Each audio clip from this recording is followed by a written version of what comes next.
எத்தனையோ ஸ்தலம் சுத்தி வந்தேன், அத்தனையும் அத்தன் குமாரனை நாட மனம் அடங்கவில்லை. பக்தர்கள் வாழும் பிறப்பன் வலசை செம்பதிதனிலே சத்தியமாய் கைகூடும் தாழ்வினில் தாழ்வில்லையே என்று அற்புதமாக பாடி வைத்த பாம்பன் சுவாமிகளுடைய பெரும் கருணை, அவரே நம் ஷடாட்சர சண்முகன் ஆலயத்தில் வீற்றிருந்து இன்று அனைவருக்கும் அருள்பாலித்து கொண்டிருக்கக்கூடிய ஒரு அற்புதமான அந்த பேரருள் ஒவ்வொருவருக்கும் கிடைக்கப்பெற்று முருகப்பெருமானே உடனிருந்து அதை வரமாக தந்து நினைத்தபடியெல்லாம் நடந்து நல்லவைகளெல்லாம் நடக்கப் பெற்று பலமாயும் நலமாயும் மகிழ்வாயும் என்றென்றும் வாழ்வாங்கு வாழ வேண்டும். வணக்கம். சென்ற வாரம் போல இன்றும் நம்மிடையே நான் போன வாரம் உங்களுக்கு அறிமுகப்படுத்தின குமரவேல் என்பவர் தான் வந்திருக்காரு. ஏன்னா அவரும் அடியேன்னு கூட 25 ஆண்டுகள் அந்த பயணித்ததில் அவரும் சில விஷயங்கள் எல்லாம் நிறைய அவரோட அனுபவங்களும் உங்களோட நேரம் இருக்கும்போதெல்லாம் பங்கு கொள்வார். அந்த வகையில் அவரை நாம் வரவேற்றுருவோம். குமரவேல் சாமி வணக்கம். வணக்கம்ப்பா. ஆத்ம சங்கம் அடியார்கள், பக்த கோடிகள், ரசிகர்கள் அனைவருக்கும் காலை வணக்கம் சாமி. Very good. போன வாரம் ஏதோ ஒரு கேள்வி கேட்டீங்க, அதுங்க நம்ம முழுமையாக முடிக்க முடியல. அந்த கேள்வி ஒரு முறை நீங்கள் பக்தர்களுக்கு நினைவுபடுத்திடுங்க. போன வாரம் சாமி நம்ம மனிதர்கள் கடைபிடிக்க முடியாத விஷயங்கள் எது, அவசியம் கடைபிடிக்க வேண்டிய விஷயங்கள் எதுங்கிறத கேள்வி ஆரம்பித்தோம் சாமி. நேரமின்மையால் அதை பற்றி அதிகமாக பேச முடியல. அதை பற்றி கொஞ்சம் விளக்கம் சொன்னீங்கன்னா நம்ம அதில் நம்ம கொஞ்சம் பார்த்தோம், ஆனால் முழுமையாக பார்க்கல இல்லையா? ஆமாம். கடைபிடிக்க வேண்டியது என்ன அப்படிங்கிறது, அவாய்ட் பண்ண வேண்டியது எது, கடைபிடிக்க முடியாதது எது, அதுதான். அதாவது அதில் 2 சொன்னேன் நான். கடைபிடிக்க வேண்டியது ஒழுக்கம். சரி சாமி. கடைபிடிக்க முடியாதது எது அப்படின்னு சொன்னால் மாயை. ஆமாம், அதை சொல்லிட்டு அங்கே நம்ம நின்னோம். அப்போ ஒரு மனிதனுக்கு மாயை தான் பெரும் பிரச்சனையே. அப்போ அதில் நம்ம என்ன சொன்னோம்? இந்திரியங்கள், மெய்வாய் கண் மூக்கு செவியால் உணர்வுகளால் ஏற்படுகின்ற உணர்ச்சிகளில் ஆசையும் பேராசைக்குள்ளையும் பெண்ணே எது நமக்கு நிரந்தரம் இல்லையோ அதன் பின்னே மனிதன் ஓடுகின்றான். அப்போ அதில் 2 இருக்கு. அதன் பின்னே மனிதன் ஓடுவது என்பது கடமை, விதிக்கப்பட்ட விதி, மனிதர்களுக்கே உள்ள சாஸ்திரம். அது ஓடிதானே மனிதன்னா கல்யாணம் பண்ணிக்கிறான், கல்யாணம், பிள்ளை குட்டிகள், அதுக்காக வாழ்க்கை, சம்பாதிக்கணும், போகணும், நிலபுலங்கள், வீடுகள் வாங்கணும்ன்ற கட்டாயத்தில் தள்ளப்படுவது என்பது இயற்கை தானே. அப்போ ஆசைப்படுறதுல ஒன்றும் தப்பு கிடையாது இல்லை. அதுதான் இங்கே மாயையாக இருக்கக்கூடாது. ஆசைப்படுவதும் தப்பில்லை. பேராசையாக போயிடுச்சுன்னாத்தான் மாயைக்கு உயிர் வந்துடுது. ஆசை அளவுகளோடு இருக்கும்போது பிரச்சனை இல்லை. எல்லாருக்குமே ஞானிகள் கூட ஞான வாழ்க்கையில் போகும்பொழுது என்ன நினைக்கிறாங்க? ஆசைக்கு ஓர் அளவில்லை, அகிலமெல்லாம் கட்டி ஆளினும். அகிலத்தையே கட்டி ஆண்டா கூட அதுக்கு மேலே ஒரு ஆசை இருக்கும். அந்த ஆசை தான் மாயை. இதை தான் தவிர்க்கணும். அப்போ என்ன அப்படின்னா, ஒரு குறிக்கோளை எட்டி பிடித்து வெற்றி அடைஞ்சிட்டா. நான் நிறைய புத்தகங்கள் எழுதும் போது சமீபமாக நான் ஒரு வார்த்தை எழுதினேன்.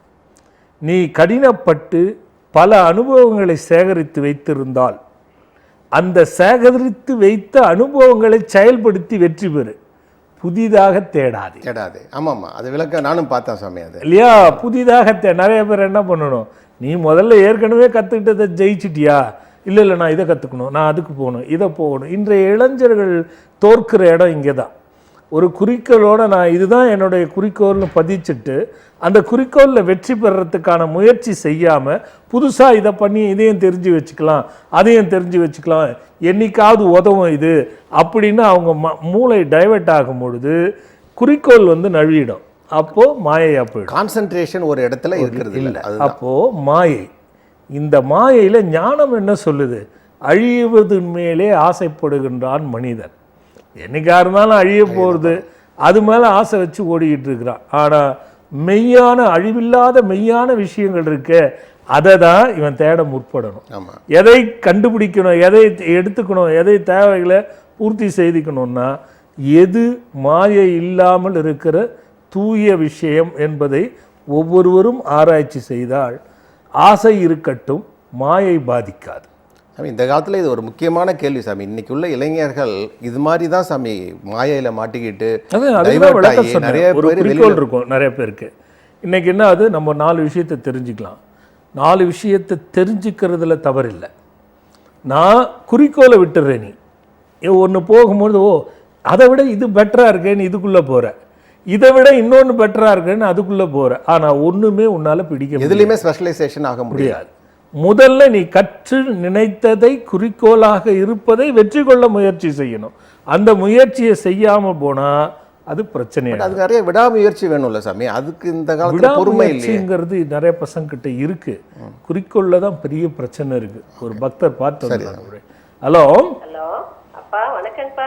வணக்கம்மா, எங்க இருந்து பேசுறீங்கம்மா? கோயம்புத்தூர்ல இருந்து பேசுறேன். யாருக்காக கேட்க போறீங்கம்மா?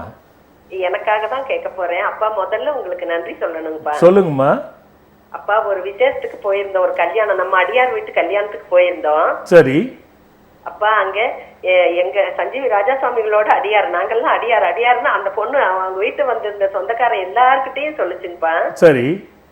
மொய் எழுதுனப்பா, அதுக்கு எங்க பேர் போட்டு அட்ரஸ் போட்டு கூடவே சஞ்சீவி ராஜாசாமிகள்னு போட்டாங்கப்பா. அது தாங்கவே முடியாத சந்தோஷம். அந்த புகழுக்கு எல்லாமே நீங்க தாங்கப்பா. உங்க அடியாருன்னு சொல்லிக்கிறதுல ரொம்ப பெருமைங்கப்பா. கெஸ்டா வந்தவங்கப்பா. கண்டிப்பாமா.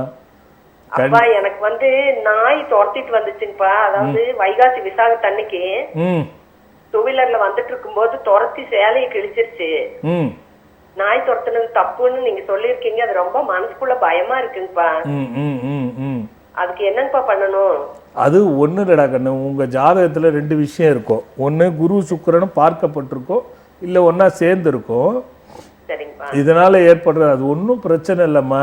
3 பஞ்சமிக்கு நம்ம ஆசிரமத்தில் அனுகிரக வாராகி இருக்குல்ல, இப்போ புதுசா பஞ்சமிக்கு ஒரு வழிபாடை புதுசா சேர்த்துருக்கேன். அதை 3 பஞ்சமிக்கு நீங்க எப்பயாவது போடுங்க. அது எப்போன்னா 1 மாசம் போடுங்க, இல்லை அடுத்த மாசம் உங்களுக்கு எப்படி வசதி இருக்கோ அப்படி பண்ணுங்க. அதுவே சரியா போயிடும். அதுக்காக பயந்துக்கிற அளவுக்குலாம் அது ஒண்ணுமே கிடையாது. சரிங்கப்பா. நான் புக்கு எல்லா புக்கும் வாங்கியிருக்கேன்ப்பா. அங்கலட்சண புக்கு அச்சு பொறுத்திருக்கீங்கப்பா. அங்கலட்சண புக்க பார்த்தாலே போதும், அதை கூடயே வச்சிருக்கேன்ப்பா. எப்படிமா கூட இருக்காருன்னு ஒவ்வொரு தகவலும் படிக்கும் போது அது புதுசா இருக்குங்கப்பா. ஆமா, நிச்சயமா இருக்குமா. இன்னைக்கு பார்த்தது நாளைக்கு வேற மாதிரி, அது ஒன்னொன்னா மைண்ட்ல எனக்கு சொல்ல தெரியல. ஆனா சந்தோஷமா இருக்குங்கப்பா. இல்லம்மா, அங்கலட்சணம் எப்படின்னா, அங்கலட்சணம் பாடம், மற்ற புக்குகளா அது கருத்து. அங்கலட்சண புத்தகத்தை பொறுத்த வரைக்கும் பாடம். எல்லாருக்கும் தெரிஞ்சுக்கலாம். வீட்டில் இருக்கிறவங்களுக்கு தெரிஞ்சுக்கலாம், வெளில இருக்கிறவங்களுக்கு தெரிஞ்சுக்கலாம். அதை படிச்சு படிச்சு பழக்கம் வந்துருச்சுன்னா ஒருவரும் ஏமாற மாட்டாங்க. அவங்கள பார்த்த உடனே மூக்கு இப்படி இருக்கு, இவங்க இந்த குணம் இப்படிதான் இருக்கும் அப்படின்னு நம்ம தெரிஞ்சுக்கலாம் இல்லையா? அப்பா, அது நேர்லயே உங்ககிட்ட கேட்டேன். ஒரே ஒரு சந்தேகம் கேட்கணும். நம்ம அடியார் எல்லாரும் நல்லா இருக்கணும்னு வாழ்த்துங்க. என் பேர என் வீட்டுக்கு வரணும். பையனுக்கு பேர் மாத்த சொல்லியிருந்தீங்கப்பா. நீங்க சொல்லி ரொம்ப நாள் ஆயிடுச்சு. ஆனா அவன் வெளிநாட்டுக்கு போனா, அம்மா இதுல டிசில மாத்த முடியாதுமா, அதுக்கு என்னம்மா பண்ணணும்? டிசில எங்குமே மாறாதுமா. அது கெசட்ல பப்ளிஷ் பண்ணிடணும். சரிங்கப்பா. அது ஒரு வக்கீல்கிட்ட கொடுத்து பண்ணணும். சரிங்கப்பா. அது பண்ணா போதும். நம்ம அடியாறுகளை நம்ம வாழ்த்தணும்னு இல்லம்மா, அவங்க எல்லாருமே எப்பவுமே நல்லா இருப்பாங்கம்மா. எல்லாரும் நல்லா இருக்கணும்னு. இந்த கண்டிப்பா பொண்ணு டாப் லெவல்ல போயிட்டாங்கப்பா. நம்ம அடியாரோட பொண்ணு அங்க வந்திருக்கா. உங்க பாராட்டு விழாவுக்கு எல்லாம் வந்தா எல்லாரும் சிறப்புங்கப்பா. நம்ம கோயிலுக்கு வரவங்க எல்லாருமே சிறப்பு. கண்டிப்பா கண்டிப்பா கண்டிப்பா. சந்தோஷமா, மனசுக்கு நிம்மதியா நல்லா இருக்குங்கப்பா. மாசம் வரோம். வாங்கம்மா வாங்க. இப்ப அமாவாசைக்கு வரணும்னு முடிவு பண்ணிருக்காங்க. வாங்க. அது தொடர்ந்து வாங்க. வெற்றிலை யாகம் சாதாரண விஷயம் இல்லம்மா. சரிங்கப்பா. நல்லதுமா. நீங்க நீண்ட ஆயுளோட நல்லா இருக்கணும்ப்பா. கண்டிப்பா வாழ்த்துங்க. நல்லதும்மா. எல்லாரும் நல்லா இருக்கட்டும்மா. அடுத்து அப்படியே தொடர்ந்து இருக்காங்க. ஹலோ அம்மா, சொல்லுங்க, எங்க இருந்து பேசுறீங்க? நாங்க வேலூர்ல இருந்து பேசுறோங்க ஐயா. யாருக்கா கேட்க போறீங்கம்மா? என் வீட்டுக்காரர் கேட்கணும். அவர் பேர் என்ன, வயசு என்னம்மா? பேரு முத்துசாமி. வயசு 60 இருக்குங்க. வயசு 60. 60. 60. ஆமாங்க. சொல்லுங்கம்மா. அவருக்கு வந்து சுவாமிஜி என் குடும்பத்தை ஆசீர்வாதம் தீர்க்காயுசா தீர்க்க சுமங்கலித்துவமா குறையெல்லாம் தீர்ந்து நல்லா இருங்கம்மா. இந்த வைரஸ் பீரியடுக்கு அப்புறம் எங்க குடும்பத்துல ரொம்ப பிரச்சனை. புரியலம்மா. வைரஸ் பீரியட் வந்துச்சு இல்லைங்க சாமி, கொரோனா பீரியடு. சரிம்மா. அந்த பீரியடுக்கு அப்புறம் ஒரு வருஷமும் ஆஸ்பத்திரிக்கு போயிட்டு ஒரு 50,000 வரைக்கும் செலவு பண்றதாவே இருக்கு சுவாமிஜி. ஏன்? அது ஏன்னு தெரியல. எதனா ஒரு பிரச்சனை எனக்கும். யாருக்கு? உங்களுக்கா அவருக்கா? 2 பேருக்குமே மாத்தி மாத்தி 6 மாசத்துக்கு ஒரு தடவை ஆஸ்பத்திரிக்கு போயிட்டு வந்துனே இருக்கும் சுவாமிஜி. அது ஏன்னு எனக்கு. இது சொந்த வீடா வாடகை வீடாம்மா? இது சொந்த வீடு தான் சுவாமிஜி. ஓஹோ. இந்த வீட்டுக்கு போய் எவ்வளவு வருஷம் ஆச்சு? 25 வருஷத்துக்கு மேல ஆகுது சுவாமிஜி. இது வரைக்கும் இல்லாம இப்பதான் இந்த மாதிரி வருது. ஆமா சுவாமிஜி. ஆனா எனக்கு முன்னாடி ரொம்ப பிரச்சனையா இருந்து உங்ககிட்ட அப்பாயின்மெண்ட் போட்டு பார்த்து அதுக்கு நீங்க பரிகாரம் தான் சொல்லிருக்கீங்க சுவாமிஜி. ஆனா எங்களுக்கு அதை ஒண்ணுமே பண்ணவே முடியல. ஏன்னா அப்ப வந்து ஒன்னா இருந்தோம் நாங்க, மாமனார் மாமியார் மச்சினார் எல்லாருமே ஒன்னா இருந்தோம். இப்போ 15 வருஷமா தனியா வந்தோம். எங்களுக்கு எந்த பரிகாரமுமே போக முடியல. இங்க இருந்து கோயிலுக்கு போனோம்னாவே எதனா ஒரு பிரச்சனை வந்து எங்களுக்கு கோயிலுக்கே போறதுக்கே முடியல. பக்கத்துல இருக்க கோயிலுக்கு கூட எங்களுக்கு போக. பூஜை ரூம்ல சின்னதா மேடை மாதிரி வச்சிருக்கீங்களா? பழக வச்சிருக்கோம் சுவாமிஜி. அது மேல என்ன வச்சிருக்கீங்க? அதுல வந்து நீங்க கொடுத்த அந்த முருகர் சிலை இருக்கு, அப்புறம் பிரத்திங்கிற அம்மா வச்சிருக்கோம், விநாயகர் படம் இருக்கு, அப்புறம் உங்ககிட்ட வந்த அந்த வஸ்மத் வஜ்ர அந்த லட்சுமி அவங்க வச்சிருப்பாங்க. ஏதாவது அந்த பூஜை ரூம்ல அந்த நான் சொல்ற இடத்துக்கு கீழே ஏதாவது புதைச்சிங்களா? புதைக்கலாம் இல்ல சுவாமிஜி. அங்க ஒரு இது மட்டும் ஒத்தது ஒரு இது இத வீட்ல அது என்ன அது என்ன அது என்ன அது என்ன சொல்லுங்க. என்னதுன்னு எனக்கு தெரியல சுவாமி. என்ன பண்ணீங்க? அது வந்து ஒருத்தங்க எங்க சொந்தக்காரங்க அவங்க வந்து இதை நீங்க வீட்டுல வச்சுக்கோங்க, இது உங்களுக்கு நல்லது செய்யும் அப்படின்னு சொல்லிட்டு ஒரு பொருள் கொடுத்தாங்க சுவாமி. என்ன பொருள் அது? என்னட்டு எனக்கு தெரியல சுவாமிஜி. நூல் எல்லாம் போட்டு சுத்தி கொடுத்து அதை எடுத்து வெளில போட்டுருங்க. வேற ஒன்றும் இல்லை, சரியா போயிடும். சாதாரணமாக வரக்கூடிய நோய் வரும், வேற எதுவும் வராது. அதுதான் பிரச்சனை. அர்த்தம் அனந்தம்னு 2 இருக்கு. அதுக்கு வந்து மந்திரங்கள் ஏதாவது பிழையா எழுதி அந்த நூலை சுத்தனாலே அது சரியா அந்த விஷயம் இல்லை. அவங்க நல்லபடியாவே கொடுத்துருக்க, நான் அதை தப்பு சொல்லலை. ஆனா என்ன மாதிரி செய்யப்பட்டிருக்குதுன்னு அவங்களுக்கும் தெரியாது. அதனால அது என்னைக்கு வச்சிங்களோ நீங்க அன்னில இருந்து பாருங்க, உங்களுக்கு பிரச்சனை கண்டிப்பா இருக்கும். அது ஒண்ணு. 2வது வந்து விளக்கு ஓட்டையாய் அப்படியே வச்சிருக்கீங்களா? அதையும் எடுங்க, அதுவும் மாத்துங்க. அதையே பயன்படுத்தாதீங்க. இது 2வது. இது வந்து வீடுலயும் கொஞ்சம் தப்பு இருக்கு, அதை பத்தி பிரச்சனை இல்லை. முதல்ல இதை 2 எடுத்துட்டு ஒரு 3 மாசத்துக்குள்ள உங்களுக்கு அந்த ஹாஸ்பிட்டல் போறது குறைஞ்சிடுதான்னு பாருங்க. என்னையும் வந்து பாத்துருங்க, கண்டிப்பா சரியா போயிடும். நான் போன மாசம் ஒரு 3 மாசம் முன்னாடி வந்து பார்த்தோம் சாமிஜி. பொண்ணுக்காக பார்த்தோம். அவளுக்கு வந்து பரிகாரம் செய்ய சொல்லிட்டீங்க. 2 மாசம் முன்னாடி வந்து பாம்பன் சுவாமிக்கு விளக்கு போட்டு வந்துருக்கோம் சாமிஜி. நாங்க அதை விடாதீங்க, அதை செய்யுங்க. உங்களது இதை எடுத்துட்டு பார்க்கலாம். 3 மாசம் பொறுத்து என்ன வந்து பாருங்க. சரி சுவாமி. நல்லதுமா. ஹலோ வணக்கம் சார். ஹலோ வணக்கம்மா. எங்க இருந்து பேசுறீங்க? நான் இங்க சேலத்துல இருந்து பேசுறேங்க ஐயா. யாருக்காக கேட்க போறீங்க தம்பி? பையனுக்காக கேட்க போறேன். பையனோட பேரு? வெங்கடேஷ் சார். வயசு? வயசு 27 சார். சொல்லுங்க. இன்னும் கல்யாணம் பண்ணலையா? ஆமாங்க சார். மிதுன ராசிங்க சார். சரி. நான் கேட்கல, கொஞ்சம் இருங்க. வேலைக்கு என்ன வேலை பார்க்குறாரு? வேலை பிரைவேட் கம்பெனில தான், கார் கம்பெனில போயிட்டு இருக்காரு சார். வேலையும் அவ்வளவா சரி இருக்காது. ஆமா. திருமணமும் 30 தான்.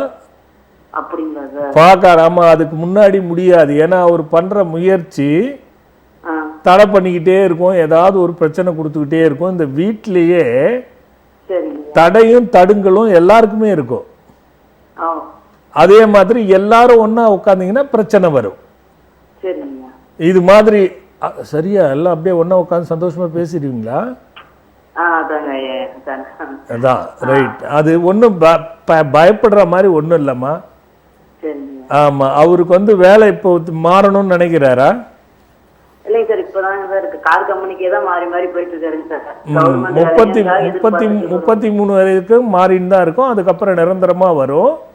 சரிங்க. ஒன்றும் பெரிய பிரச்சனை இல்லைம்மா. பிரச்சனை இருந்து அது இது இருக்கும், இது இருக்கும், கல்யாணம் தடையாகும், இப்படி இருக்கும், அப்படிலாம் ஒன்றும் கிடையாது. சரிங்க. நீங்க ஒன்று செய்யுங்க. அதுக்கு முன்னாடி 30 முன்னாடி முடியணும்னா சரிங்க. அது அங்க 3 அமாவாசைக்கு இப்ப வெற்றிலை வேள்வின்னு ஒன்று கொண்டு வந்திருக்கேன் இல்லையா? ஆமா சார். அந்த வேள்வியில 3 அமாவாசைக்கு வெத்தலை போட்டாலே கல்யாணமும் ஆயிடும், வேலையும் கிடைச்சிடும். சரிங்க. ஆனா அவரு தான் செய்யணும், நீங்க செய்ய முடியாது. சரிங்க. வேலைக்கு ஆகட்டும் கல்யாணத்துக்கு ஆகட்டும் அவரே அந்த வெற்றிலையில மந்திரம் எழுதி அந்த வெற்றிலை யாகத்துல அமாவாசைக்கு பங்கு கொண்டு அவர் கையால 3 மாசம் போட சொல்லுங்க. நீங்க பாருங்க, அதுக்குள்ள மாற்றம் எல்லாத்துலயும் வந்துடும். நல்லதுமா. அடுத்து ஹலோ அம்மா சொல்லுங்க, எங்க இருந்து பேசுறீங்க? யாருக்கா கேட்க போறீங்கடா கண்ணா? சொல்லுமா.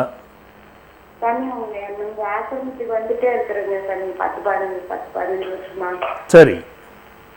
எங்க பொண்ணுக்கு கல்யாணம் இல்லைங்க, செஞ்ச கல்யாணம் ஆயிடுச்சு, நல்லபடியா இப்ப மாசமா இருக்குது.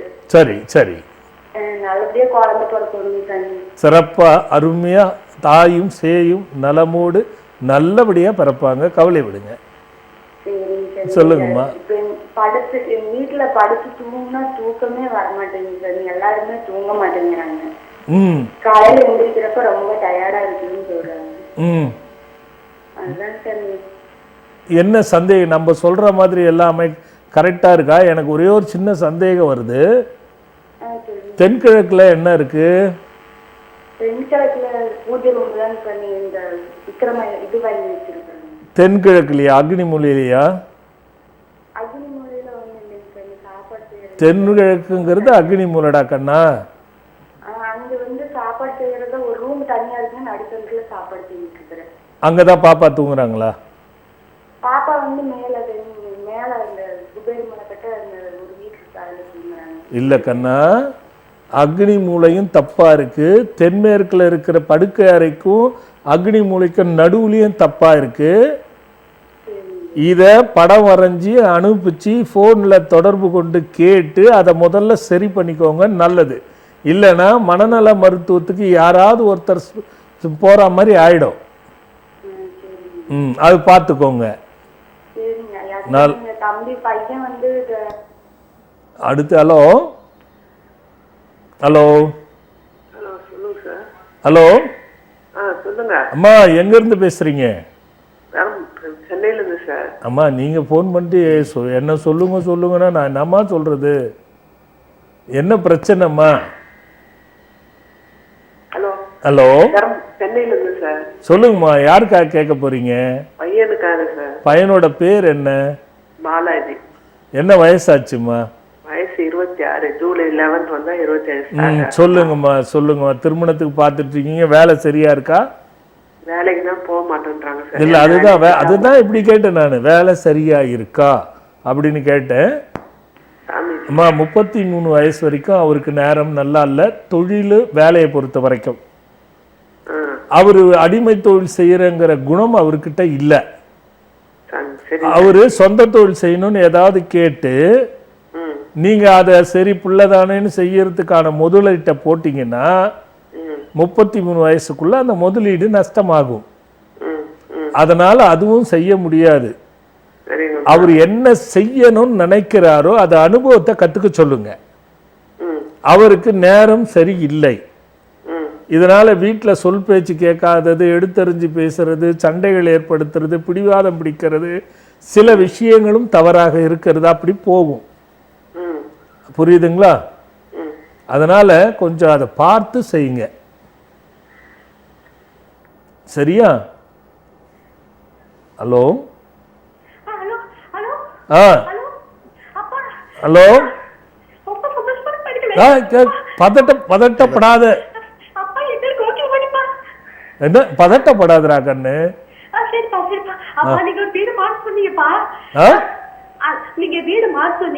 சரி, அந்த வீட்டுல இது நடக்காதுப்பா, நீ வேற வீட்டுக்கு வந்துட்டேன்ப்பா நானு. Very good.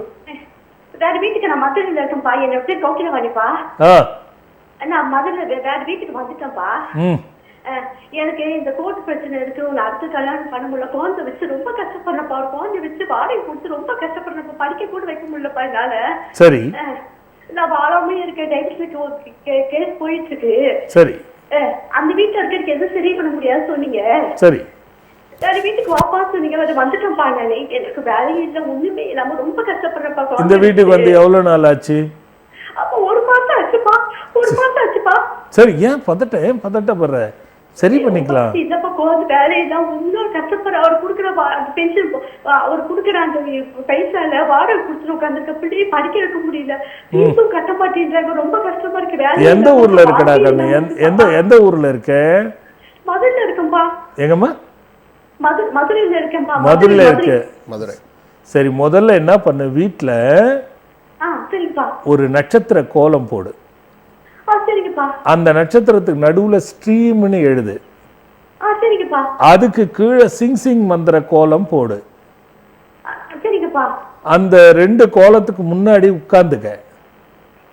சரிங்கப்பா. முதல்ல சிங் மந்திரத்தை 48 முறை படி. சரிங்கப்பா. அதுக்கப்புறம் மல்லிப்பூ கொஞ்சம் வாங்கிக்க, இல்ல என்ன பூ கிடைக்குதோ அந்த பூ எடுத்து வச்சுக்க. சரிங்கப்பா.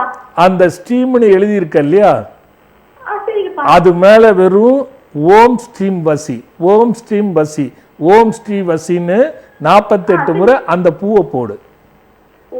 மாதவிடாய தவிர்த்து மற்ற நாள் செய்துக்கோ. 48 நாள் ஓம் ஸ்ரீம் வசி. அப்பா என்னோட வாழ்க்கைக்கு எது பண்றதுன்னு தெரியலப்பா.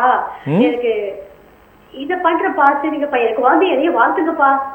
சூப்பரா இருப்பாடா கண்ணு. அதுக்கும் சேர்த்து தான் கொடுத்துருக்க. இத நீ பாரு, 48 நாள் நீ இதை பண்ணி முடிக்கிறதுக்குள்ளேயே நீ அப்பா நான் குழந்தைய ஸ்கூல்ல சேர்த்துட்டப்பா எனக்கு போதும்பான்னு ஒரு சொல்லிடுவேன்.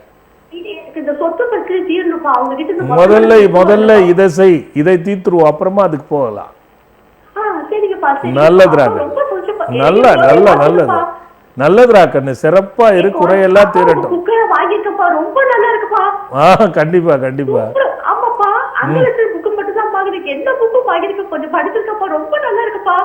அங்கலட்சணம்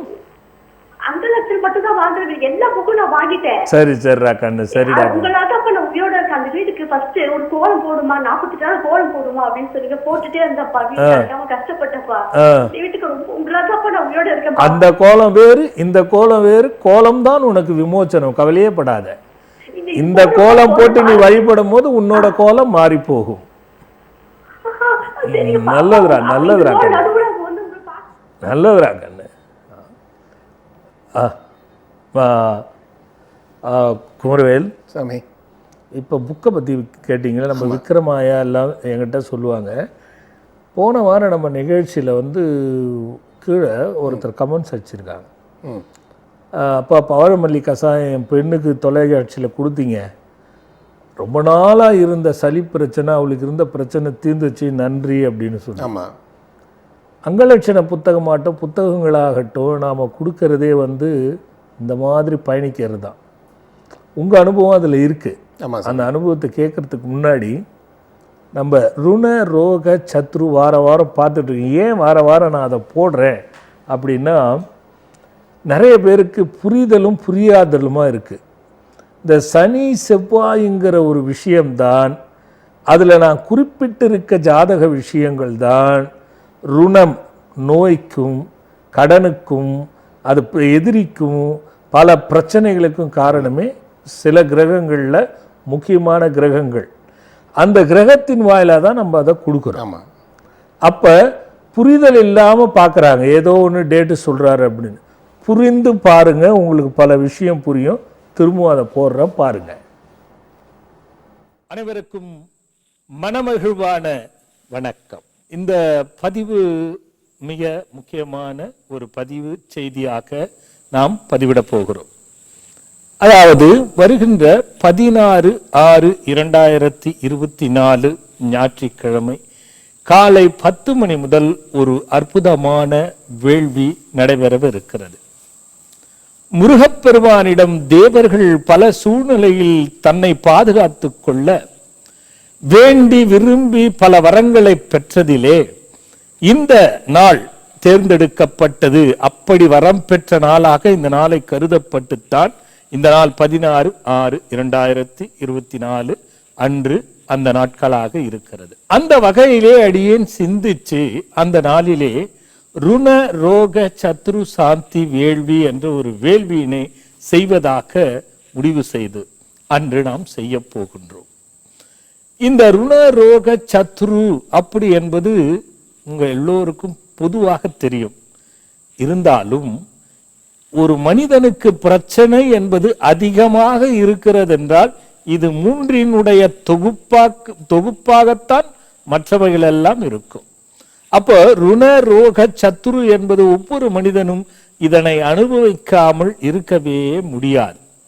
அப்படி இந்த ருண ரோக சத்ருகள் இல்லாமல் ஒரு நல்லதொரு நிலையை ஈய வேண்டும் என்பதற்காகத்தான் அந்த பூஜையினை நாம் 16/6/2024 அன்று ஞாயிற்றுக்கிழமை காலை 10 மணிக்கு செய்ய போகின்றோம். மிக முக்கியமான வேள்வி என்பதால் ஒரு அற்புதமான பலனை கொடுக்கக்கூடிய நாள் என்பதால் உங்களை சங்கல்பத்தில் இணைத்துக் கொள்ளும் பொழுது ருண ரோக சத்துரு முடிந்தவரை நிவர்த்தி ஆகி அவை அணுகாமல் இருந்து நல்லதொரு இலக்கை எட்டி மனமகிழ்வோடு வாழ்வதற்கு ஏதுவாக இருக்கும் என்பதனால் அனைவரும் பங்கு கொண்டு பலனும் பயனும் அடைய வேண்டும். சரி, நிறைய பேருக்கு ருண ரோக சத்ரு அப்படி என்றால் முழுமையாக என்னவென்று தெரியாது. ருணம் என்பது கடன் என்பது பொருள். பணத்தை வாங்கி கடன்பட்டு வட்டி கட்ட முடியாமல் கடன்காரர்களால் வேதனைப்பட்டு ஏன் தற்கொலைக்கு கூட முடிவு செய்து தற்கொலை செய்து கொள்ளுகிறார்கள். இதைதான் நாம் பெரிதாக கடன் என்று எண்ணுகின்றோம். ஆம், உண்மைதான், அது கடன். உண்மையிலே அந்த கடன் பாதிக்கக்கூடிய கடன் தான். இதுக்கு தான் ருணன்னு வச்சுட்டாங்க. ஆனா நீங்க தெரிஞ்சுக்க வேண்டியதை சொல்றேன். ஒருவர் மீது பாசத்தை வைத்திருப்பீர்கள், மெய்யாக பாசத்தை வைத்திருப்பீர்கள். ஆனால் அவரால் நீங்கள் ஏமாற்றப்படுவீர்கள். அந்த ஏமாற்றம் உங்களால் தாங்கவே முடியாது. அந்த ஏமாற்றத்தை தாங்க முடியாமல் எத்தனை பேர் தற்கொலை செய்திருப்பார்கள். அப்போ ஏமாறுவதும் என்பதும் அதில் வேதனைப்படுவதும் என்பதும் ருணம் என்பதை நீங்கள் புரிந்து கொள்ள வேண்டும். முயற்சி செய்து தன்னிடம் இருக்கிற திறமைகளை வெளிப்படுத்த வேண்டும் என்று அந்த திறமைகள் எல்லாம் வெளிப்படுத்தி தோல்வி வரும்பொழுது மனம் இருக்கிறதே, வேதனைப்படுகிறதே, அதற்கு என்ன பெயர் என்று நினைக்கிறீர்கள்? அதுவும் ருணம் என்பதுதான் பெயர். பிள்ளை குட்டிகள் பெற்றவர்கள் முதல் கொண்டு பாசத்தை வைத்துவிட்டு தேவையில்லாத பிரச்சனைகள் வருகிறது பாருங்க. யார் அந்த குடும்ப சுமையை தாங்க முடியாமல் வேதனைப்படுகிறார்களோ அதற்கும் ருணம் என்றுதான் பொருள். ஆக தான் உண்மையாக இருந்து தான் மெய்யாய் உழைத்து தான் நல் அறிவுகள் பலத்தோடு செயல்பட்டு எந்த பலனும் இல்லாத பொழுது அதில் வேதனைப்பட்டீர்கள் என்றால் அதற்கு பேர் ருணம் என்பது பொருள். இப்ப உங்களுக்கு ஒரு அளவுக்கு புரிஞ்சிருக்கும். அடுத்தபடியா ரோகம். ரோகம் என்பது என்ன? நோய். இந்த நோய் எப்படி இருக்கிறது? மனிதனுக்கு மனிதன் செய்கின்ற வினையால் மனிதனுக்கு ஏற்படுகின்ற நோய்கள், விலங்குகள், பூச்சிகள், புழுக்கள் போன்ற ஜந்துக்களால் ஏற்படுகின்ற நோய்கள், இயற்கை சார்ந்து ஏற்படுகின்ற நோய்கள், இதெல்லாம் நம்ம மனசுல கணக்குல வச்சுக்கணும்.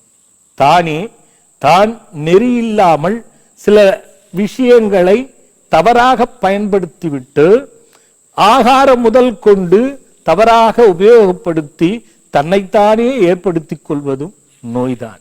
ஆக இயற்கை நோய் என்றுதான் நாம் நினைத்துக் கொண்டிருக்கிறோம். இல்லை, நமக்கு நாமே நோயை வர வைத்துக் கொள்வதும் உண்டு. அப்போ பூர்வ ஜென்மமாக தொடரும் பொழுது முன்னோர்களுக்கு இருந்த நோய் உங்க தாத்தாவுக்கு இருந்திருக்கலாம், உங்க அப்பாவுக்கு இருந்திருக்கலாம், அதுதான் உனக்கு பிரச்சனை அப்படின்னு இன்றைய வழக்கில் நாம பேசுவதுண்டு. அப்போ இயற்கை சார்ந்து இல்லாமல் நாம் செயற்கை சார்ந்த விஷயங்களில் எத்தனை விதமான உபாதைகளை அனுபவிக்கின்றோம். இதற்கு ரோகம் என்பது பொருள். அப்போ இந்த ரோகம் இயற்கை சார்ந்ததை தவிர செயற்கையாக வந்துவிடக் கூடாது என்பதனுடைய கருத்தில் வைத்துக் கொண்டுதான் அன்று நாம் அந்த வேள்வியினை செய்கின்றோம். அடுத்தபடியாக மிக முக்கியமாக சத்ரு. இந்த சத்ரு என்பது என்ன? எதிரி.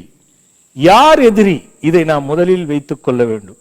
வெளியில் இருக்கின்ற எதிரி இடத்திலே பயப்படுவீர்கள், அல்லது சரணடைவீர்கள், அல்லது பயத்தால் வேறு விதத்தில் ஜெயிக்க முயற்சிப்பீர்கள். எப்படி வேண்டுமானாலும் இருக்கலாம். சில பேருக்கு என்ன ஏற்படும்? எதிரிகளால் வழக்கு ஏற்படும். எதிரி யார்? வெளியிருந்து வரப்போகிறார்களா? உற்றார், உறவு, நெருங்கிய சொந்தங்கள். பெருமளவில் இதில் தானே பிரச்சனைகளே. அப்ப அதுல வழக்கு ஏற்படுவதற்கும் அதுதானே காரணம். அது மட்டும் இல்லாமல் காதலித்து திருமணம் செய்து கொண்டு இருவரும் நல்ல அற்புதமான காதலில் ஈடுபட்டு கடைசியில் வாழ முடியாமல் விவாகரத்துக்கு ஒருவரும் ஒருவர் எதிரியாகி சத்ருவாகி போவதற்கு காரணம் என்ன? அதுவும் சத்ருதானே. அப்ப ஒவ்வொரு சத்ரு என்பதில் மிக முக்கியமா நீங்க மனசுல வச்சுக்கோங்க. முதல் சத்ரு ஒவ்வொருவருக்கும் மனம். இந்த மனம் சம்பந்தப்பட்ட வகையிலேதான் பிரச்சனை. இதை தவிர்த்து எதிரிகள் என்பது நம்மை அடக்குமுறை செய்வதும், நம் மீது பொறாமை கொண்டு எதிர்ப்புகளை தெரிவித்து வழக்கு போன்ற விஷயங்களில் ஏற்படுத்திக் கொள்வதும், நேரெதிரி, பின்னெதிரி, மறைந்த எதிரி, இப்படி 3 எதிரிகள் இருக்கிறார்கள். நம் பக்கத்திலே இருப்பார்கள், நமக்கு தெரியாது. ஆனால் அவர்கள் செய்யற அந்த சத்ரு வேலை இருக்கு பாருங்க, அதுதான் சம்ஹாரம். பெரிய சண்டை, போராட்டம், நிம்மதியின்மை, கொலை, களவு, சூது, இதிலெல்லாம் மாட்டி சீரழிவதற்கு காரணமாக திகழ்வது எது? சத்ரு. இதில் பல விஷயங்கள் நீங்களே சிந்தித்து பாருங்கள். ஆக இந்த ருண ரோக சத்ரு என்பதனை பற்றி முழு விளக்கம் எடுத்தால் அது பெரிய அளவில் இருக்கும். புரிந்து கொண்டிருப்பீர்கள் நினைக்கின்றேன். ஆக இப்படிப்பட்ட விஷயங்களில் நீங்கள் சிக்கி ருணத்தாலும் ரோகத்தாலும் சத்ருகளாலும் வேதனைப்படக்கூடாது என்பதை கருத்தில் கொண்டு தேவரும் இந்திராதிகளுக்கும் உபதேசிக்கப்பட்டு வழிபட்டு அதன் மூலியமாக அந்த ருண ரோக சத்ருவை வென்று வாழ்ந்தார்கள் என்பதனால் இது நடைபெறும். இது ஞாபகம் வச்சுக்கிட்டீங்க. அடுத்து மிக முக்கியமாக அடியேன் அனுபவ ரீதியாக நான் கண்டிருக்கிறேன். முதலிலே செவ்வாய் சனி சேர்க்கை. யார் யாருடைய ஜாதகத்தில் செவ்வாய் சனி என்பது எங்கு லக்னம் என்று போட்டிருப்பதற்கு எந்த வீட்டிலே செவ்வாய் சனியும் அமர்ந்திருந்தாலும் நீங்கள் நன்றாக யோசித்து பாருங்கள். ஏதாவது ஒரு போராட்டத்தை சந்திக்காமல் உங்களால் இருக்க முடியவே முடியாது. மறைந்த திருமண தடைகள், பல தடைகளுக்கு அதுவும் ஒரு காரணம். மறைந்த ருண ரோக சத்துருவை கொண்டு வருவதற்கு அதுவும் ஒரு காரணம் என்பது முதல். அடுத்தபடியாக லா என்ற வீட்டிலிருந்து 1 2 எண்ணிக்கொண்டு 6வது வீட்டிலே செவ்வாயோ சனியோ இருந்தால், அல்லது செவ்வாயும் சனியும் இருந்தால், அதே போல் 8வது வீட்டிலே செவ்வாயும் சனியும் இருந்தால் அதே லக்னத்தில் நின்று எண்ணிக்கொண்டு வர வேண்டும். அதே 12வது வீட்டில் செவ்வாய் சனி இருந்தால், இது முக்கியமா கருத்தில் வச்சுக்கோங்க. அதே மாதிரி செவ்வாயும் சனியும் பார்க்கப்பட்டால், சனி எங்கு இருக்கிறாரோ அவர் அங்கிருந்து செவ்வாயை பார்ப்பது, செவ்வாய் எங்கு இருக்கிறாரோ அங்கிருந்து அவர் சனியை பார்ப்பது, இப்படி இருவரில் ஒருவர் பார்ப்பது, இருவரும் பார்ப்பது என்ற கணக்கு இருக்கிறது இல்லையா?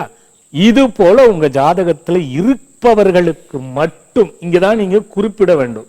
இது போல் ஜாதகத்தில் இருப்பவர்களுக்கு மட்டும் மிக சிறப்பான பூஜையாக, வழிபாடாக இந்த ருண ரோக சத்துரு சாந்தியிலே சிறப்பு அனுமதியோட, குறைந்தது சொற்பமான பேர்கள், இந்த மாதிரி ஜாதகத்துல நிறைய பேருக்கு இருக்கும். மொத்த பேரும் வந்துட்டா எங்க இங்க உட்கார வச்சு பண்ண முடியாது. அதனால அனுமதி, முன் அனுமதி பெற்று, இந்த விவரம் உங்களுக்கு புரியலன்னா அலைபேசியில தொடர்பு கொண்டு கேளுங்க, உங்களுக்கு விளக்கமா சொல்லுவாங்க. மேலும் இப்ப நான் படத்துல காட்டிட்டு இருக்கேன், உங்களுக்கு புரிஞ்சிட்டு இருக்கோம்.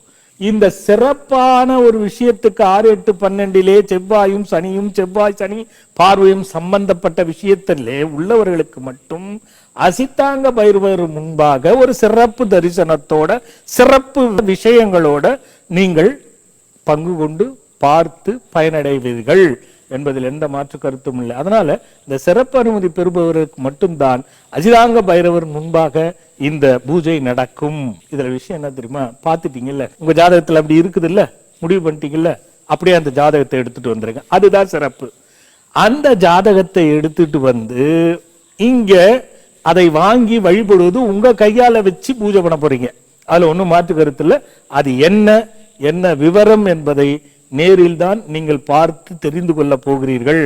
அதனுடைய விவரத்தை நீங்கள் அலைபேசியிலே தொடர்பு கொண்டு கேட்கலாம், அதை சொல்வார்கள். அடுத்தபடியாக மூன்றாவதாக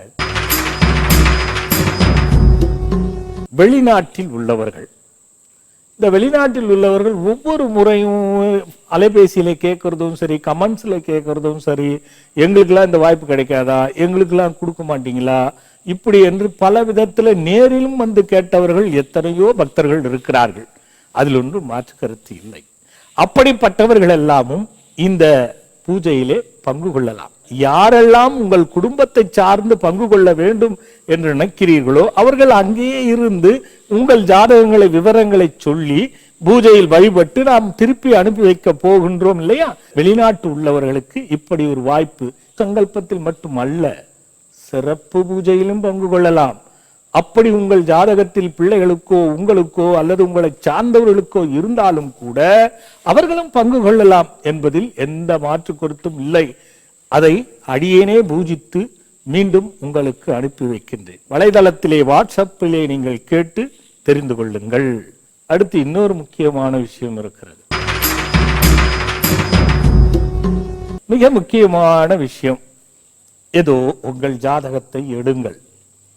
லா என்று போற்றிருக்கின்ற இடத்திலிருந்து 6ஆம் வீட்டிலே 2 கிரகத்திற்கு மேலிருந்தாள், 8ஆம் வீட்டிலே 2 கிரகத்திற்கு மேலிருந்தாள், 12ஆம் வீட்டிலே 2 கிரகத்திற்கு மேலிருந்தாள் நீங்கள் இங்கு வந்து வழிபட வேண்டும் என்ற அவசியம் இல்லை. ஜாதகத்தை வைத்து வழிபட்டு மீண்டும் உங்களுக்கு அனுப்பி வைக்கப்படுவதில் பங்கு கொண்டால் போதுமானது. முதல் 6, 8, 12 2 கிரகங்களுக்கு மேலிருந்தால் அடுத்து ராகு கேது என்ற கிரகங்கள் இது இருந்தாலும் நீங்கள் வர வேண்டிய அவசியமில்லை. நீங்கள் அந்த பூஜையிலே பங்கு கொள்ளலாம். அந்த ஜாதகத்தை வைத்து வழிபட்டு உங்களுக்கு ஜாதகம் அனுப்பி வைக்கப்படும் என்பதில் எந்த மாற்று கருத்தும் இல்லை. ஏன்னா எல்லாரையும் உட்கார வச்சு அறகுறையா பண்ணி அவங்களெல்லாம் உட்கார வச்சு சிரமப்படுத்தி அனுப்புறதை விட உங்கள் 6, 8, 12 2 கிரகங்களுக்கு மேல் இருப்பவர்கள் வந்து கலந்துக்கணுங்கிற அவசியம் இல்லை என்பதனால்தான் அதை நான் உங்கள் ஜாதகத்தை வைத்து வழிபட்டு திரும்ப அனுப்பி வைக்கிறேன் சொல்லுகின்றேன். விவரங்களை நீங்கள் அலைபேசியில் தொடர்பு கொண்டு கேட்டு பயனடைங்கள். இது திரும்பவும் அடுத்த வருஷம் வருமா, இந்த ருண ரோக சத்துரு சாந்தி செய்வோமா என்றால் கிடையாது. இப்ப இந்த ருண ரோக சத்துரு அப்படி என்பதிலேயே தடங்கள் எதிர்பார்ப்புகள் நடக்காமை எத்தனையோ விஷயங்கள்ல முயற்சி செய்து தடையாகிறதும் கிடைக்காம போறதும் வேதனைப்படுவதும் சுபங்கள் நடக்காம போவதும் மங்களங்கள் கெட்டு போவதும் கடன் வாழ்நாள் முழுவதும் கடனிலே தான் வாழணுமா, ஏற்ற இறக்கமும் கடனும் என்னை விட்டு அகலவில்லையே என்று இருக்கக்கூடியவர்களுக்கும் சத்ரு நான் ஒண்ணுமே செய்யல, நான் தப்பே பண்ணல, நான் தண்டனை அனுபவிக்கணுமா, என்ன அந்த பாவி இப்படி பண்ணிட்டாங்களே, இந்த இப்படிலாம் செய்யறாங்களே அப்படிங்கிற வேதனைப்படுவது என்பது இருக்கு பாருங்க. இதுக்கெல்லாம் ஒரு அற்புதமான விடிவாக அந்த நாள் அமைகிறது. அதனால் அந்த முருகனுடைய அருளும் அசித்தாங்க பைரவருடைய அருளும் அடியேன் ஆசிகளும் என்றும் நிரந்தரமாக கிடைக்க ஒரு அற்புதமான நாளாக கருதி அந்த வேள்வியினில் அனைவரும் பங்கு கொண்டு ருண ரோக சத்துரு அகன்று நல்லவைகள் எல்லாம் நடக்க பெற்று வேண்டுவன எல்லாம் விரைவில் கிடைக்க பெற்று நினைத்ததெல்லாம் நல்லவைகளாக நினைத்ததெல்லாம் உடனே நடப்பதற்காக அந்த முருகப்பெருமான் என்றும் உங்களுக்கு முன்னிருந்து அருளட்டும் என்று வேண்டி அடுத்த ஒரு பதிவோடு பார்க்கிறேன். வணக்கம். மீண்டும் நம் ஆத்ம சங்கமம் நிகழ்ச்சிக்குள்ள போகலாம். பார்த்துருப்பீங்க என்ன கடந்த 2 வாரமாக போட்டுட்டு இருக்காரு அப்படின்னு நல்லா புரிஞ்சிக்கணும். நெருங்கி வர்றதுனால நாளில் ஒரு ரகசியத்தை சொல்கிறேன்.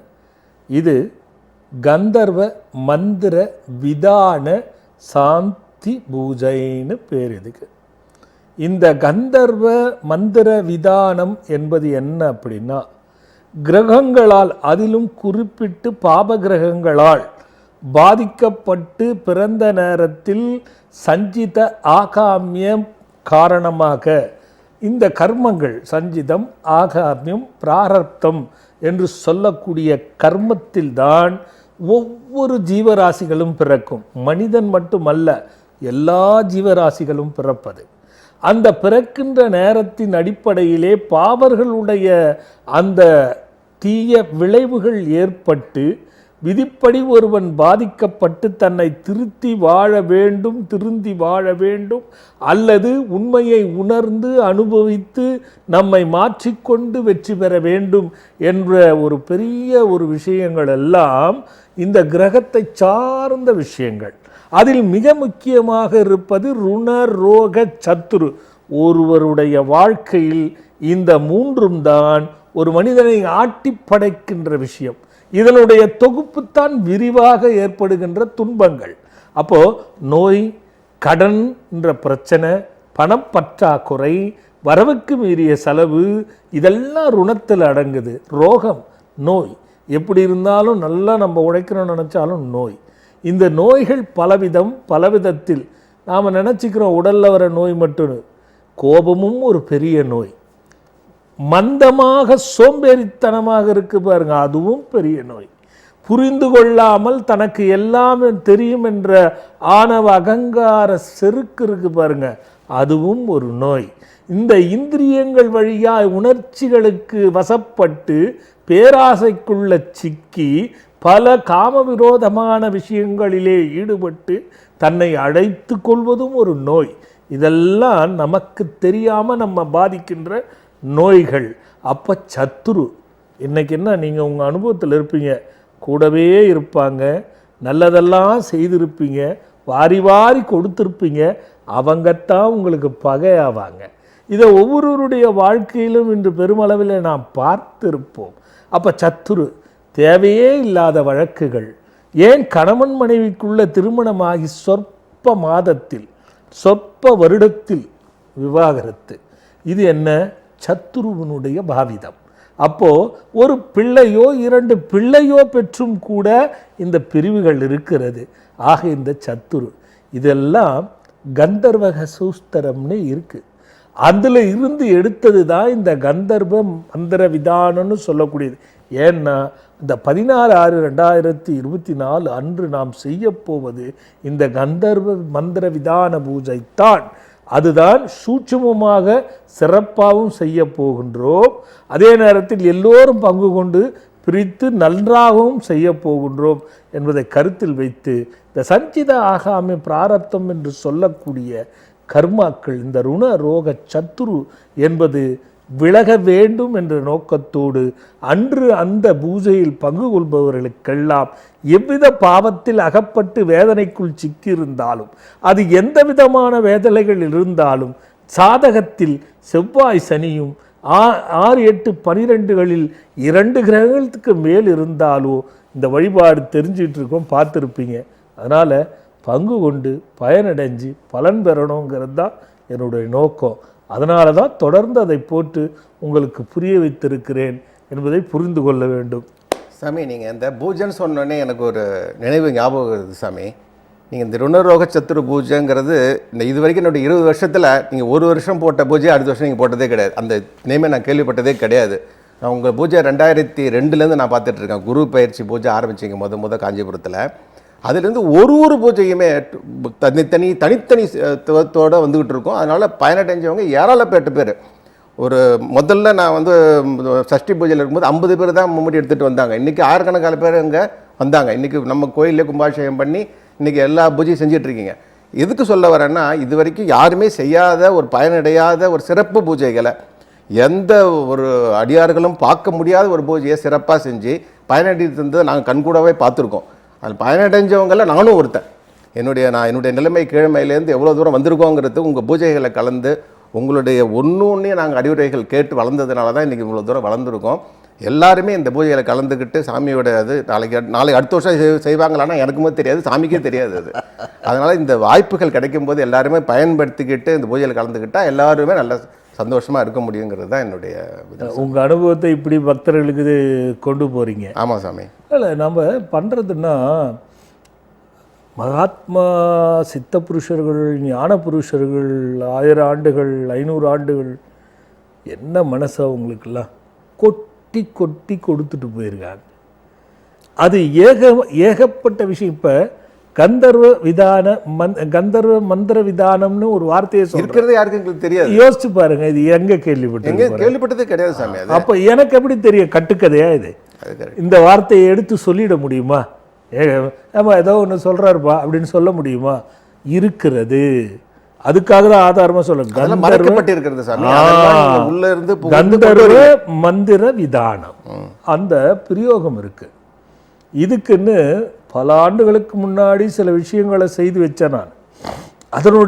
அது கந்தர்வத்துக்குடைய ஒரு அற்புதம். அது அப்ப கந்தர்வ மந்திர விதானம்னா அந்த மந்திர ஒளிச்சு பங்கு கொள்றவங்க பாருங்க, அப்ப அந்த பாவகிரகங்கள் கட்டுப்படும். ஆமா, இது அடனையா விதிக்கப்பட்ட விதியை யாராலையா மாற்ற முடியும் அப்படின்னு சொன்னா, முள்ளு குத்துவது விதி இல்லையா? ஆமா, அது எடுக்கணும். முள்ளு குத்துவது விதி இல்லையா? ஆமா சாமி.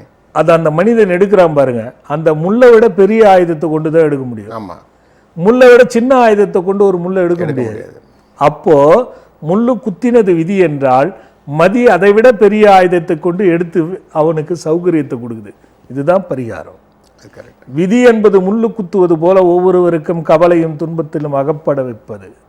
அதுபோல அதை தீருகின்ற மார்க்கம் ஒரு மருத்துவர் பெரிய ஆயுதத்தை கொண்டு அவரை துன்புறுத்துவதிலிருந்து காப்பாற்றப்படுவது. இது எல்லாத்துக்கும் ஒரு மருத்துவத்துக்கும் அல்ல, பிரச்சனைகளுக்கும். அது என்ன தெரியுமா குமரவேல் விஷயம்? நீங்க இப்ப சொன்னீங்க சஷ்டிக்கு 1000 கணக்கா, எத்தனை 16-18 வருஷத்துல. ஆமா சாமி, ஆரம்பிக்கும் போது நம்ம ஒரு 40-50 பேர் தான் ஆரம்பிச்சோம். ஆனா எத்தனை பேர் நியாயமா வந்திருக்கணும்? பல லட்சம் பேர். 4 லட்சம் பேர் வந்திருக்கணும் இல்லையா? இல்ல, நாம வழிபாடு விதி தீருகின்ற மார்க்கத்தில் பிறந்திருப்பவன். இன்னாரால் இன்னருக்கு விமோச்சனம் கிடைக்கணும் அப்படின்னு இருப்பவர்களுக்குத்தான் நம்ம செய்யற பூஜைகள்லாம் பங்கு கொள்ள முடியும். அந்த தேங்காய் வாங்கி குழந்தை பிறக்காதவங்களுக்கு பிறந்தவங்க நானே எவ்வளவு பேர் கேள்விப்பட்டிருக்கேன் சாமி. நீங்க சஷ்டி தேங்காய் வாங்கி அதனால பயன்பெற்றவங்க எல்லாம் எவ்வளவு பேர் கேள்விப்பட்டிருக்கேன். இன்னைக்கும் இந்த ஆண்டு நம்ம சஷ்டி பண்ணமே குறைஞ்சது ஒரு 300 பேருக்கு மேல வாங்கியிருப்பாங்க தம்பதியரா. அப்படியா சார்? ஆமா. இன்னைக்கு 120 பேருக்கு குழந்தை நின்றுடுச்சு 300 பேர்ல. ஓகே, அது நம்ப சக்தியா அப்படின்னா நான் அதை ஒத்துக்க மாட்டேன். யார் சொன்னாலும் நம்ப சக்தி அல்ல, முருகனுடைய சக்தி. பாம்பன் சுவாமிகளுடைய நாடியிலிருந்து புறப்படுகின்ற அந்த அந்த மின்னோட்டம், மின் அலை, அந்த அலையினுடைய சக்தி, அனுக்கிரக வாராகினுடைய பார்வையினுடைய சக்தி, அந்த அந்த தரிசனம் பிரதிஷ்டையினுடைய சக்தி, இப்படி பல சக்திகள் இருக்கு. பாமன் சாமி இருந்தாலும் எங்க குரு மூலியமா தான் அவங்கள்ட்ட நாங்க அணுக முடியும் சாமி. நிச்சயமா இல்ல டைரக்டா நாங்க சாமிகிட்ட போக முடியாது. கொடுக்கிற எண்ணத்தோட கொடுப்பவன் எதை நினைத்து கொடுக்குறானே. ஒரு காய்க்கு 500 ரூபாய் காசு போடுன்னு சொல்லாமே. அது கரெக்ட் இல்ல? ஒருத்தர் வரீங்களா 500 ரூபாய் காசு கொடுத்துட்டு தேங்காய் வாங்கிட்டு போகணும். அப்போ அது வியாபாரம். சிலது வியாபாரம் பண்ணித்தான் ஆகணும். வியாபாரம் பண்ணாத நான் புத்தன்னு சொல்ல முடியாது. சிலது வியாபாரத்தின் நோக்கத்தோடு செய்தால் பலனை தரவே தராது. ஆக இந்த மாதிரி ஒரு வித்தியாச வழிபாடுகள் இப்போ நான் சொன்ன பாருங்க, பேரே பார்த்தீங்களா? கந்தர்வ விதான மந்திர விதானம். இதுக்கு ஆவரணம்னு பேர். பல ஆவரணங்கள் இருக்கு. இந்த கந்தர்வ மந்திர விதானம் என்பது சித்தாந்தம், ஆவரணம் என்பது வேதாந்தம். இது ரெண்டும் ஒன்னா சேர்ந்து ஒலிப்பது என்பது அரிது. அதனால தான் இந்த ருணரோக சத்ரு விலகுங்கிறது விஷயம். குமரவேல், ஒரு பக்தர் பார்த்துட்டு வந்துருவோம். ஹலோ ஹலோ ஹலோ, இணைப்பில் இல்லைன்னு நினைக்கிறேன். ஹலோ ஹலோ, கேக்குதா? வணக்கம் சாமிஜி. எனக்கு இப்ப கேக்குதுடா கண்ணா. எங்க இருந்து பேசுற? நான் கோயம்புத்தூர் சூலூர்ல இருந்து பேசுறேன் சாமி. யாருக்கா கேட்க போறடா கண்ணு? எனக்காக தான் சாமி. என்ன பேரு, என்ன வயசுடா கண்ணு? என் பேர் சாந்தி, வயசு 28. சரிடா கண்ணா, சாந்தி தானே? சாந்தி தான். சொல்லுமா கண்ணு. எனக்கு கல்யாணம் ஆகி 6 வருஷம் ஆச்சு. இன்னும் குழந்தை இல்ல, அதுக்காக கேட்போம். மருத்துவம் எல்லாம் பாத்துட்டீங்களா? பார்த்தோம் சாமி, நிறைய இடத்துல பாத்துட்டோம். என்ன சொன்னாங்கம்மா? நீர் கட்டி இருக்குன்னு சொன்னாங்க. அதையும் மறுபடியும் கரைச்சிட்டோம். மறுபடியும் தைராய்டு இருக்குன்னாங்க. அதுக்கும் ட்ரீட்மெண்ட் பார்த்துட்டு இருக்கோம். அவ்வளவுதான் சாமி, அது 2 தான் இருக்குன்னு. கண்ணா, தைராய்டு இருக்குது, மருத்துவம் உனக்கு சரி, அவருக்கு நல்லா இருக்கா? அவங்களுக்கு எதுவுமே இல்ல சாமி. அப்படியா? சரி. நீ தூங்கும் பொழுது அப்பப்ப இந்த கண்ட சதை இருக்குல்ல கால்ல, ஆமா சாமி, அது இழுத்து பிடிச்சிட்டு வலி இருக்கா? இருக்கு சாமி, ஒவ்வொரு நேரம் இருக்கு சாமி. சரி சரி சரிம்மா. கண்ணா கொஞ்சம் ஆ, நீ அவரும் நேர்ல வந்து பார்க்கறது நல்லதுடா கண்ணு. சரிங்க சாமி. ஏன்னா அந்த கண்டாசதை வலிக்குதுனால பல விஷயங்கள் இருக்கு. இந்த விஷயத்த நான் நேரலைவரில் கேட்க முடியாது இல்லையா? சரிங்க சாமி. அதை நேரலையில் நான் எப்படி கேட்க முடியும்? இப்படி இருக்கிறீங்களா அப்படி இருக்கிறீங்களான்னு அது நல்லா இருக்காதுடா கண்ணு. சரி சாமி. வந்து பார்த்துருங்கம்மா, சரி பண்ணிக்கலாம். கண்டிப்பா குழந்தை விட்றா கண்ணு. சரிங்க சாமி. நல்லதும்மா. நன்றி சாமி. ஹலோ வணக்கம் சாமி. எங்க இருந்து பேசுறீங்கம்மா? மேட்டூர் குளத்தூர் சாமி. மேட்டூர் குளத்தூர். யாருக்காக கேட்க போறீங்க? என் பொண்ணுக்காங்க சாமி. பொண்ணோட பேர் என்ன, வயது என்ன? காயத்ரி, 25 வருஷம் ஆகுது சாமி. 25 வயசு. கேட்ட நட்சத்திரம். சரி, நான் அதுக்கு அப்புறம் சொல்றேன். காலில் அடிபட்டுச்சா? ஆமாங்க சாமி. எப்ப பட்டுது? சின்ன வயசுல அடிக்கடிக்கு அடிபட்டா மயக்கம் போட்டு விழுந்துருவா அப்படி. இப்போ அது சரியாயிடுச்சா இல்ல தொடர்ந்து இருக்கா? சரியாயி போச்சுங்க சாமி. கெண்ட சதம் மாதிரி ஒவ்வொருத்தருக்கு கால் இழுத்து பிடிச்சிக்குதுங்க சாமி. இல்லம்மா, காயத்ரின்னு வச்சாலே கால் இழுத்து பிடிக்கும், காலில் பிரச்சனை வரும். நேரலைஸில் பார்த்துருப்பாங்கல்ல, ஏதாவது ஒரு பிரச்சனை காலில் ஏதாவது ஒரு காரணத்துக்கு கொண்டு வந்துடும். அப்புறம் கல்யாணம் லேட் ஆகும். அப்படி ஆனாலும் பிரச்சனையாகும். இப்போ 28 தானே சொன்னீங்க? 25? 25ங்க சாமி. நடக்குது 26 பிறப்போம். என்ன எப்போ மாப்பிள்ளை பார்த்துட்டு இருக்கீங்களா? ஆமாங்க சாமி. செவ்வாய் தோசை இருக்குதுன்னு சொல்றாங்க. 7ல செவ்வாய் இருக்கு. இருக்கட்டும், அதனால என்ன, அதை பத்தி பிரச்சனை இல்லைம்மா. அதுதான் பெரிய பிரச்சனை இல்லை அவளுக்கு. 27க்கு மேல கல்யாணம் பண்ணுங்க. 27ல பண்ணுங்க. காயத்ரி பேர் வேணா, அதை மாத்திக்கோங்க. சொல்லுங்க சாமி. என்ன நட்சத்திரம் சொன்னீங்க? கேட்ட நட்சத்திரம் ரிஷபலக்னம் சாமி. கேட்ட நட்சத்திரம் விருச்சிக ராசியா? ஆமாங்க சாமி. சரி சரிம்மா. யுகவாணி. யுகவாணி. இதை 48 முறை 48 நாள் எழுத சொல்லுங்க. இதை முதல்ல எழுதி பார்த்து மாத்திட்டு, அங்க எங்க பாம்பு புத்து இருக்கோ, செவ்வாய்க்கிழமை 9 வாரம் பாம்பு புத்துக்கு அவ போகணும், நீங்க இல்ல. 9 வாரம் தொடர்ந்து போனோம். மாதவிடாயை தவிர்த்து ஒரு வாழை இலையில விரலி மஞ்சள் ஒரு பிடி அவ கையால, ஒரு பிடி குங்குமம் இன்னொரு வாழை இலையில வச்சுட்டு, அது மேல 5 ரூபாவோ 10 ரூபாய் 10 ரூபாய் காசு வச்சுட்டு, ஓம் மகா பதுமன்யாய ரட்சிப்பாய், ஓம் மகா பதுமன்யாய ரட்சிப்பாய்னு 11 முறை சொல்லிட்டு, நின்ன இடத்துல இருந்து 11 சுத்திட்டு வரணும். 9 வாரம் செவ்வாய்க்கிழமை. இதை செய்து முடிச்சிட்டு ஒரே ஒரு மிருகசீரிட நட்சத்திரத்துல நம்ம ஆலயத்துல வந்து சடாட்சர சண்முகருக்கு 9 நெய் தீபம் சிவப்பு நிற திரிச்சு அதை பன்னீர்ல ஊற வச்சு காய வச்சு போட்டு அங்கேயே நீங்க வழிபட்டு வரணும். இதை முடிச்சீங்கன்னா அதுக்குள்ள எல்லாமே சரியா வந்துடும். நல்லதுமா. நல்லா குறையில்லாத நிறைவோடு நல்லா இருங்க. ஹலோ வணக்கம்மா, எங்க இருந்து பேசுறீங்கம்மா? நான் மதுரையில இருந்து பஞ்சவர்ணம் பேசுறேன் சாமிஜி. பஞ்சவர்ணம்மா, யாருக்கா கேட்க போறீங்க? சாமிஜி, பாப்பாவுடைய உயர்கல்விக்காண்டி. புரியலம்மா. சாமிஜி, பாப்பாமா? பாப்பா 12th முடிச்சிருக்கு சாமிஜி. 12th முடிச்சிட்டா? ஆமாங்க சாமிஜி. சரி சரி. மந்திரத்தினாலதான் நல்ல ஒரு மார்க் எடுத்திருக்காங்க. வெரி குட்மா. அடுத்து எந்த மாதிரியான ஒரு ஃபீல்டுல போனா அதோட லைஃப் ஃபுல்லா இருக்கும்னு சொல்லுங்க சாமிஜி. அம்மா, நான் எல்லாருக்கும் சொல்றதுதான் கண்ணு, சாதகத்துல அவங்களுக்கு எந்த கிரகம் வலுவு பெற்றிருக்கோ அதை பொறுத்தும், அந்த பிள்ளைக்கு எது ஆர்வமோ அதை பொறுத்தும் தான் நம்ம தேர்ந்தெடுக்கணும். ஏன்னா இது வாழ்க்கையோடைய விஷயம். அதை வச்சு இந்த படிக்கலாம் அதை படிக்கலாம் நான் தோராயமா சொல்லிடுவேம்மா. அதுல நல்லதும் இருக்கலாம் பிரச்சனையும் இருக்கலாம், சொல்ல முடியாது. அதனால தெரிஞ்சுக்கிட்டு பண்ணுங்கிறேனா. சரியா? ஒண்ணு தோராயமா சொல்லணும் அப்படின்னா, உங்ககிட்ட ரொம்ப அட்டாச்மெண்டா இருப்பாளா, அப்பா கிட்ட ரொம்ப அட்டாச்மெண்டா இருப்பாளா? ரொம்ப. அப்பாவுக்கும் அவளுக்கும் ஒத்து போகுமோ ஒத்து போகாதா? நார்மலா தான் இருக்கும். உங்ககிட்ட தான் பாசமா இருக்கும், நீங்க தான் செய்வீங்க. சரி சரி சரிம்மா. அதுல வீட்டுல எல்லா வேலையும் சுறுசுறுப்பா செய்வாளா, இல்ல எடுத்து போட்டதை எடுக்க மாட்டாளா? இல்ல சாமிஜி, சுறுசுறுப்பு இல்ல, அப்படியே தான் இருக்காங்க. சுறுசுறுப்பு கிடையாது. ஆமா சாமிஜி. சரி சரிம்மா. அம்மா, கணக்கு அவளுக்கு சரியா வராது. சரிங்க சாமிஜி. கணக்கு சம்பந்தப்பட்டது வேண்டாம். ஓகே சாமிஜி. அடுத்து டாக்டர் சைடு, சரிங்க சார். அதுவும் சரியா வராது, அதுவும் வேண்டாம். சரிங்க சாமிஜி. அப்போ ஃபேஷன் டிசைனிங் கம்ப்யூட்டர்ல அவளுக்கு என்ன பிடிக்குமோ அந்த லைன்ல போக சொல்லுங்க. சரிங்க சாமிஜி. இது தோராயிரம். ஓகேவா? சரிங்க சாமிஜி. அதுக்கப்புறம் பார்க்கலாம். திருமணத்தை பத்தி 25க்கு மேல சிந்திங்க. சரிங்க சாமிஜி. நல்லதுமா. சாமிஜி, தம்பி உங்க பிறந்தநாள் அன்னைக்கு தான் பிறந்தான். எங்க குடும்பத்தை நல்லபடியா ஆசீர்வாதம் பண்ணுங்க சாமி. குறையில்லாத தீர்காயுசா தீர்க்க சுமங்கலித்துவமா நினைச்சதெல்லாம் நடந்து நல்லா இருங்க. நன்றி சாமிஜி. நல்லதுமா, நல்லதுமா, நல்லதுமா. குமரவேல், சொல்லுங்க சாமி. அப்போ நீங்க கேட்டது அந்த 2 கேள்வி. முதல் வரி என்னது? முடியாது அவசியம். முடியாது நம்ம இப்போ சொன்னதுதான் இல்லை.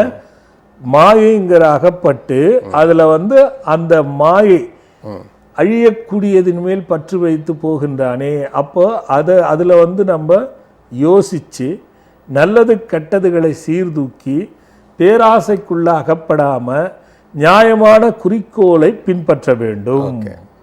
அப்படி பின்பற்றினால் அவன் வாழ்க்கையில் வெற்றி பெறுவது உறுதி. அப்ப என்னன்னா மாயை வேண்டாம் அப்படிங்கிறது முதல். அடுத்தது இதை பின்பற்றக்கூடாதது எதுன்னா உனக்குள்ள தோன்றுகின்ற கெட்ட ஆசைகள்.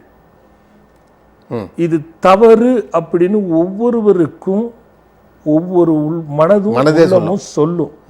அந்த தவறை மீறி செய்யும் பொழுது அகப்பட்டு கொள்வாய். அப்ப மனம் சொல்லுகின்றபடியெல்லாம் போகக்கூடாது. மனதை எளிதில் எப்படி தன்வசப்படுத்த வேண்டும் என்பதை பற்றி தெரிஞ்சுக்கணும். அப்ப மனம் சொல்லுகின்றபடியெல்லாம் செயல்படுவது என்பது கூடவே கூடாது. ஆக மனம் என்பது அடக்கத்துக்குள்ளும் தெரிந்து கொண்டு அதை கையாளுகின்ற விதத்தை வைத்தது. அப்ப குதிரையை இயக்குகின்றதை போல ஒவ்வொருவரும் மனதை இயக்க கற்றுக்கொள்ள வேண்டும். மனதை இயக்க கற்றுக்கொள்ளாதவர்கள் மாயைக்குள் எளிதில் மாட்டி விடுவார்கள். அப்ப மனதை இயக்க கற்றுக்கொண்டவர் மாயையில் அகப்பட மாட்டார்கள். அப்போ இதை விட வேண்டும், இதையும் விட வேண்டும், இரண்டையும் ஜெயிக்க வேண்டும். அப்படி என்பதுதான் அதுக்கு பதில். அருமையான பதில் சாமி. அதுக்கப்புறம் குமரவேல் பஞ்சமி. சரி சாமி. வரக்கூடிய திங்கட்கிழமை மாலை ஆரம்பிக்குது, செவ்வாய்க்கிழமை மாலை இரவு வரைக்கும் இருக்கு. அதனால நம்ம ஆசிரமத்தில் இந்த பஞ்சமி இப்போ புதிதாக ஒவ்வொரு சில விஷயங்களை எடுத்து கொண்டு வரோம். நம்ம அந்த மாதிரி நிறைய பக்தர்கள் நீங்க சொன்ன மாதிரி முதல்ல பஞ்சமிக்கு ஒரு 10-20 பேர் விளக்கு போடுறதே அது எவ்வளவு பெரிய. இன்னைக்கு கிட்டத்தட்ட 100-200 பேருக்கு மேல போயிட்டு இருக்காங்க. ஆனா எவ்வளவு பேர் பயனடைஞ்சா அது மாதிரி விளக்கு போடுவாங்க சாமி. உங்ககிட்டே சொல்லியிருக்காங்க பூசணிக்காய் விளக்கு போட்டுட்டு இவ்வளவு பேர் பயனடைகிறாங்கன்னா எவ்வளவு பேர் சொல்லியிருக்காங்க சாமி. நான் கூட விளையாட்டுல இந்த பஞ்சமிக்கு போயிட்டு எப்பவுமே எல்லாரும் விளக்கு போட்ட உடனே ஒன்று மறுநாள் அல்லது மாலை நேரம் போட்டு போன கொஞ்ச நேரத்தில் ஒரு சில பேரை அனுப்புறது, நானும் போய் பார்க்கறது. இந்த விளக்குகளில் இருக்கக்கூடிய ஜாலம் இருக்கு பாருங்க, அடடாடாடா.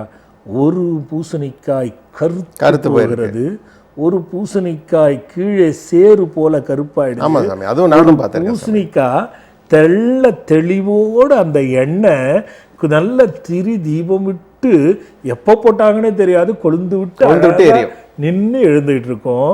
இன்னொன்று பார்த்தா சக்க செவேல் அந்த எண்ணெய் கொதிச்சுக்கிட்டு இருக்கோம். அப்பதான் நான் யோசிச்சேன், இந்த வித்தியாசங்கள் எப்படி நம்ம ஆலயத்தில் வருதுன்னா, அம்பாள் வாராகியையும் முருகனையும் பாம்பன் சுவாமிகளையும் அசிதாங்க பைரவரையும் விநாயகரையும் நாம பிரதிஷ்டை பண்ணதனுடைய பலன் ரொம்ப தெளிவா நம்ம ஆசிரமத்தில் கிடைக்கிறது, கொடுக்கிறது என்ற ஒரு பெரிய மனமகிழ்வு எனக்குள்ள இருக்கு. அதனால வருகின்ற திங்கட்கிழமை மாலையிலிருந்து செவ்வாய்க்கிழமை இரவு வரைக்கும் பஞ்சமி இருக்கு. நினைக்கிறவங்க போடணும்னு நினைக்கிறவங்க அந்த அன்னையனுடைய அருளும் முருகனுடைய அருளும் கிடைக்கணும்னு இருக்கிறவங்க போட்டு பயனடையணும். போட்டாங்க, குமரவேல் வட்டம் போட்டாங்க. அடுத்த கேள்வி நீங்க அடுத்த வாரம் தொடரணும். எல்லோரும் நன்றாக இருக்க வேண்டும். அடுத்த வாரம் பார்க்கிறேன். வணக்கம். இதயத்திலே கோயில் கொண்டு அமர்ந்தவரே, இமயம் என காத்து நிற்கும் குருவரே. இதயத்திலே கோயில் கொண்டு அமர்ந்தவரே, அவரே எங்கள் குரு அவரே, குறை தீர்க்கும் அவர் திருவருள்.